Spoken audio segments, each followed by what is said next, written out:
ಪ್ರಜಾಪ್ರಭುತ್ವದ ವ್ಯವಸ್ಥೆಯಲ್ಲಿ ಅವ್ರು ಹೋರಾಟ ಮಾಡೋದ್ರಲ್ಲಿ ನಮ್ದೇನು ತಕರಾರಿಲ್ಲ. ಅವ್ರು ಕೇಳ್ತಾ ಇದ್ದಾರೆ, ನ್ಯಾಯ ಕೇಳ್ತಾ ಇದ್ದಾರೆ. ನಾನು ಹಿಂದೆನೆ ಅಧ್ಯಕ್ಷರಾಗಿದ್ದಾಗ ನಾನೇ ನಾಗೇಂದ್ರ ಅವ್ರ ಕೈಲಿ ರಾಜೀನಾಮೆ ಹೋಗಿ ಇದು ತನಿಖೆ ಆಗಲ್ಲಪ್ಪ ಕೊಡು ಅಂತೇಳಿ ಕೊಡಿಸ್ತು. 2 ವರ್ಷ ಆಯಿತು. ನಾವು ಏನು ಬೇಕೋ ತನಿಖೆ ಮಾಡಿಸಿದ್ದೇವೆ.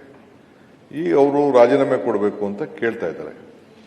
ಈ ರಾಜೀನಾಮೆ ಕೊಡ್ಬೇಕಾದ್ರೆ ಕೇಳಲಿ, ಒಂದು ನಿಮ್ಮನ್ನು ನೋಟಿಸ್ ಕೊಟ್ಬಿಟ್ಟು ನಾವು ಚರ್ಚೆ ಮಾಡಿ ಏನಕ್ಕೆ ರಾಜೀನಾಮೆ ಕೊಡಬೇಕು, ಏನೇನು ಕಂಡು ಹಿಡಿದ್ರು, ಅವ್ರ ಹತ್ರ ಏನೇನು ಮಾಹಿತಿ ಇದೆ, ಅವ್ರಿಗೇನು CBI ಏನು ಕೊಟ್ಟರು, ಇಡಿ ಅವ್ರು ಏನು ಕೊಟ್ಟರು, SIT ಏನು ಕೊಟ್ಟರು, ಅದೆಲ್ಲ ಕೂಡ ತಂದು ಜನರ ಮುಂದೆ ಇಟ್ಟು ಜನರಿಗೆಲ್ಲ ಗೊತ್ತಾಗಿ ಇದಕ್ಕೋಸ್ಕರ ನಾನು ರಾಜೀನಾಮೆ ಕೇಳ್ತಾ ಇದ್ದೀನಿ ಅಂತ ಅಟ್ಲೀಸ್ಟ್ ಮಾಡಿದ್ರೆ ಆ ಸ್ಥಾನಕ್ಕೆ ಇವರೆಲ್ಲ ಸಂವಿಧಾನ ಪೀಠದಲ್ಲಿ ವಿರೋಧ ಪಕ್ಷದ ನಾಯಕರಿದ್ದಾರೆ, ಅವರೆಲ್ಲ ಅವಕಾಶ ಇದೆ. ಅದು ಬಿಟ್ಬಿಟ್ಟು ಚರ್ಚೆನೂ ಮಾಡಲ್ಲ, ಬಾವಿಗೂ ಬರಲ್ಲ, ನೋಟಿಸು ಕೊಡಲ್ಲ.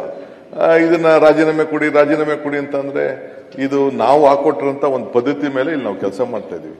ಸೊ ಎಲ್ಲಿ ನಡೆದಿದೆ ಈ ರೀತಿ? First time without giving A notice ಇದ್ರ ಬಗ್ಗೆ ಕೇಳ್ತಾ ಇರೋದು ಇದು ಸರಿ ಇಲ್ಲ. ನಾನು ವಿರೋಧ ಪಕ್ಷದ ನಾಯಕರಿಗೆ ಎಲ್ಲರೂ ಕೇಳ್ತಾ ಇದ್ದೀನಿ, ಒಂದು ನೋಟಿಸ್ ಕೊಡಿ, ಚರ್ಚೆ ಮಾಡೋಣ. 1 ದಿನ 2 ದಿನ ಬೇಕಾದ್ರೆ ಏನೇನು ಅನ್ಯಾಯ ಆಗಿದೆ, ಯಾವ ರೀತಿ ಆಗಿದೆ ಅನ್ನೋದನ್ನ ಕಂಪ್ಲೀಟ್, ಇದು ಒಂದೇ ಅಲ್ಲ ಬೇಕಾದಷ್ಟಿದೆ. ನಾವು ಬೆಳಕು ಚೆಲ್ಲಕ್ಕೆ ಅವಕಾಶ ಇದೆ, ಅವರು ಬೆಳೆದ ನಾನು ಅವ್ರಿಗೆ ಕನ್ವಿನ್ಸ್ ಆದ್ರೆ ತೀರ್ಮಾನ ಮಾಡಲಿ.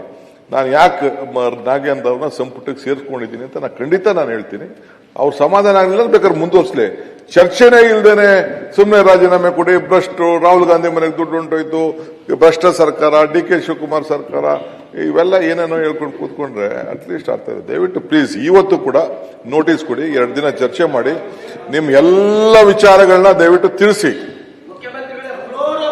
ಸಿದ್ದರಾಮಯ್ಯ ಅವರು ಒಪ್ಕೊಂಡಿದ್ದಾರೆ 89 ಕೋಟಿ ಅಂತ. ಸರಿಯಪ್ಪ, 89 ಕೋಟಿ ನಡೆದಿದೆ ಭ್ರಷ್ಟಾಚಾರ, 187 ಕೋಟಿ ಅಲ್ಲಂತ ಫ್ಲೋರ್. ಅದಕ್ಕೆ ನಾಗೇಂದ್ರಂದು 85 ಕೋಟಿ ನಡೆದಿದ್ಯೋ 90 ಕೋಟಿ ನಡೆದಿದ್ಯೋ ಏನಾಗಿದ್ಯೋ ಅಂತ ಜಸ್ಟ್ ನೀವು ಕ್ಲೀನ್ ಆಗಿ ಡಿಸ್ಕಸ್ ಮಾಡಿ. ಅಲ್ಲ, ಮುಖ್ಯಮಂತ್ರಿಗಳೇ ಒಪ್ಕೊಂಡ್ರೆ ಮತ್ತೆ ಅದಕ್ಕೆ ಮಾಡಿ, ನೀವು ಅದನ್ನ ಹೇಳಿ. ಮುಖ್ಯಮಂತ್ರಿಗಳೇ ಒಪ್ಕೊಂಡ್ರೆ ಮತ್ತೆ ಯಾಕೆ ನೀವು ತಗೊಂಡ್ರೆ? ನಿಮ್ಮ ಸೀಟಲ್ಲಿ ಕೂತ್ಕೊಂಡು ಏನಾಯ್ತು ಅಂತ 2 ವರ್ಷ 2 years we have kept the minister out to inquire about this.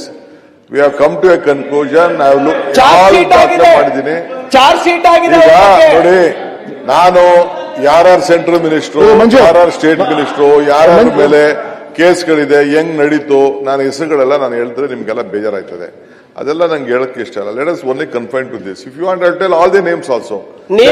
ನೀವೇ ಒಪ್ಕೊಂಡಿರ್ತಕ್ಕಂಥ ವಿಷಯಕ್ಕೆ ರಾಜೀನಾಮೆ ಅದು ಚರ್ಚೆ ಮಾಡಿ, ಅದನ್ನ ಚರ್ಚೆ ಮಾಡಿ,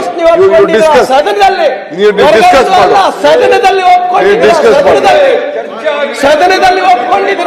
ಕರ್ನಾಟಕ ನ್ಯೂಸ್ ಬೀಟ್ ಫಾಲೋ ಮಾಡಿ, ಸಬ್ಸ್ಕ್ರೈಬ್ ಮಾಡಿ.